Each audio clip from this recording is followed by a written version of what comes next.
है value of g on the surface of the earth. Actually ये सब topic है। कौन से टॉपिक का? Acceleration due to gravity. ये जो टॉपिक है उसका ये सब टॉपिक है। यानी आपको पहले एक्सीलरेशन ड्यू टू ग्रेविटी का कॉन्सेप्ट पता होना चाहिए इसके लिए, और उस कॉन्सेप्ट पता करने के लिए आप मेरा पिछला वीडियो देख लीजिए। चैनल में जाकर प्लेलिस्ट में जाइए और क्लास 10 साइंस का प्लेलिस्ट ओपन कीजिए। उसमें आपको एक्सीलरेशन ड्यू टू ग्रेविटी का टॉपिक मैंने प्रैक्टिकली समझा कर बताया है। ठीक है, तो एक्सीलरेशन ड्यू टू ग्रेविटी का सिंबल है जी। यानी यहाँ पर जी क्या हुआ? जी का मतलब है एक्सीलरेशन। तो जी का मतलब यहाँ पर क्या हुआ? एक्सीलरेशन ड्यू टू ग्रेविटी, उसका ही सिंबल जी है। ठीक है, हमें उस जी की वैल्यू यानी एक्सीलरेशन ड्यू टू ग्रेविटी की वैल्यू निकालनी है। अब जी यानी एक्सीलरेशन, एक्चुअली जी यानी एक्सीलरेशन, ऐसा एक्सीलरेशन जो ग्रेविटी के वजह से होता है। ऐसा एक्सीलरेशन जब वेलोसिटी चेंज होती है तो एक्सीलरेशन परफॉर्म करता है ऑब्जेक्ट। आपको पता होगा change in velocity it is called acceleration. ये आपने रट भी लिया होगा। ठीक है, तो एक्चुअली जब ऑब्जेक्ट एक जगह से दूसरी जगह जाता है उसकी वेलोसिटी चेंज होती है, कम हो या ज़्यादा हो। अगर चेंज हो रही है तो ऑब्जेक्ट एक्सीलरेशन परफॉर्म करेगा। ठीक है, यानी ऑब्जेक्ट अगर मोशन में है तो एक्सीलरेशन परफॉर्म करता ही है। लेकिन अगर एक्सीलरेशन ग्रेविटी के वजह से परफॉर्म कर रहा है ऑब्जेक्ट, तो उसे एक्सीलरेशन ड्यू टू ग्रेविटी हम कहेंगे। यानी ग्रेविटी के वजह से एक्सीलरेशन। ये कहाँ पर दिखने मिलता है हमें? अगर अर्थ है, ये अर्थ है और ये अगर एक ऑब्जेक्ट है बॉल, अगर ये बॉल को मैं नीचे छोड़ रहा हूँ तो बॉल इस डायरेक्शन में आके नीचे गिरेगा। किस डायरेक्शन में? इस डायरेक्शन में आके ऑब्जेक्ट वो बॉल नीचे गिरेगा। तो इस बॉल पर कौन सा फोर्स लग रहा है? Gravitation force. और जैसे जैसे ऑब्जेक्ट नीचे आएगा ऑब्जेक्ट एक्सीलरेशन परफॉर्म करेगा क्योंकि उसकी वेलोसिटी बढ़ती जाएगी। ठीक है, तो ऑब्जेक्ट यहाँ पर एक्सेलरेशन परफॉर्म कर रहा है जैसे जैसे वो नीचे आ रहा है। लेकिन किसके वजह से? ग्रेविटी की वजह से। अर्थ में क्या होती है? ग्रेविटी। ग्रेविटी उसे खींच रही है ना अपने इधर। ग्रेविटी उस ऑब्जेक्ट को अपने इधर खींच रही है, इसलिए ऑब्जेक्ट नीचे आ रहा है और आते वक्त एक्सेलरेशन परफॉर्म कर रहा है। यानी उसकी वेलोसिटी चेंज हो रही है इसलिए वो एक्सेलरेशन परफॉर्म कर रहा है। लेकिन इन सब के पीछे रीज़न क्या है? Gravity, gravitational force. यानी ग्रेविटी के वजह से यहाँ पर ऑब्जेक्ट मूव हो रहा है from one place to another. Gravity की वजह से ऑब्जेक्ट हाँ मूव हो रहा है, ऊपर से नीचे आ रहा है नहीं, यानी मूव हो रहा है। ग्रेविटी की वजह से यह ऑब्जेक्ट मूव हो रहा है from one place to another, और मूव होते वक्त तो एक्सीलरेशन परफॉर्म कर रहा है। तो एक्सीलरेशन हुआ ग्रेविटी के वजह से।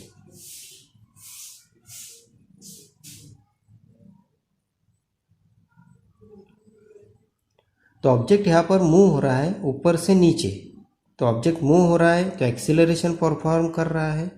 तो यहाँ पर एक्सीलरेशन किसकी वजह से? तो ग्रेविटी की वजह से। अगर नीचे से ग्रेविटी नहीं लगती तो ऑब्जेक्ट ऊपर से मूव नहीं करता, एक्सीलरेशन भी परफॉर्म नहीं करता। तो यहाँ एक्सीलरेशन ग्रेविटी के वजह से हो रहा है, तो इसे क्या कहेंगे हम? Acceleration due to gravity. Okay, अब इस एक्सीलरेशन ड्यू टू ग्रेविटी यानी जी, तो इस एक्सीलरेशन की वैल्यू क्या है? अगर ये ऑब्जेक्ट नीचे गिर रहा है तो इसकी वैल्यू क्या है? कितने एक्सीलरेशन से वो ऑब्जेक्ट नीचे गिर रहा है, यानी कितने एक्सीलरेशन से? How much? मीटर पर सेकंड स्क्वायर, क्योंकि एक्सीलरेशन का यूनिट क्या है? मीटर पर सेकंड स्क्वायर। तो कितने एक्सीलरेशन से वो ऑब्जेक्ट नीचे आ रहा है? तो ऑब्जेक्ट यहाँ पर नीचे से ऊपर से नीचे अगर आ रहा है, एक्सीलरेशन परफॉर्म कर रहा है ग्रेविटी की वजह से, तो वो एक्सीलरेशन कितना, उसकी वैल्यू कितनी, वो हमें यहाँ पर निकालना है। वही हमारा टॉपिक है, value of g on the surface of the earth. अगर कोई ऑब्जेक्ट ऊपर से नीचे आ रहा है ग्रेविटेशनल फोर्स की वजह से, वो एक्सीलरेशन परफॉर्म कर रहा है, तो उसकी वैल्यू कितनी होगी? तो हम इसके लिए न्यूटन का यूनिवर्सल लॉ जो है ग्रेविटेशन का, उसका फॉर्मूला यहाँ पर यूज़ करने वाले हैं। ठीक है, तो फॉर क्या लिया? एक ऑब्जेक्ट लिया जिसका मास यम है और वो ऑब्जेक्ट आर डिस्टेंस पर है अर्थ से। वो ऑब्जेक्ट आर डिस्टेंस पर है। देखिए ये अर्थ है, सपोज ये ऑब्जेक्ट है, ठीक है, और ये डिस्टेंस है r, इसका ऑब्जेक्ट का मास m है, यानी ऑब्जेक्ट ऊपर से नीचे आ रहा था, ठीक है। तो उस ऑब्जेक्ट का कुछ ना कुछ मास है खुद का, और उसका डिस्टेंस भी होगा अर्थ के सेंटर से, ठीक है। ऑब्जेक्ट पहले यहाँ था, फिर ऑब्जेक्ट नीचे आया, ठीक है। तो ये जो डिस्टेंस है वो इतना हो सकता है, ये डिस्टेंस इतना भी हो सकता है, ठीक है, जैसे जैसे वो नीचे आएगा, ठीक है। तो डिस्टेंस सेंटर से आर तक का है डिस्टेंस, तो अर्थ के सेंटर से हम डिस्टेंस पकड़ते हैं उसका, ठीक है। तो हमें जो न्यूटन का यूनिवर्सल लॉ ऑफ ग्रेविटेशन है वो हमें एक फॉर्मूला देता है, F equal to G(m)(m) upon r square. ये एक फार्मूला हमें न्यूटन का यूनिवर्सल लॉ ऑफ ग्रेविटेशन देता है, और दूसरा एक फोर्स का फार्मूला हमें पता है ऑलरेडी, m इंटू जी। अब हम क्या करते हैं, ये m जो है, ये इस m की वैल्यू, ये जो इस f की वैल्यू है वो हम यहाँ पर डाल देते हैं। तो क्या हो जाएगा, ये f की वैल्यू यानी g को हम क्या करेंगे, यहाँ से उठाकर ये जो f की वैल्यू है वो इधर डाल देंगे। तो यहाँ पर आ जाएगा g, और G(m)(m) अपॉन आर स्क्वायर, ठीक है। तो अब देखिए ये हमें एक वैल्यू मिल गई।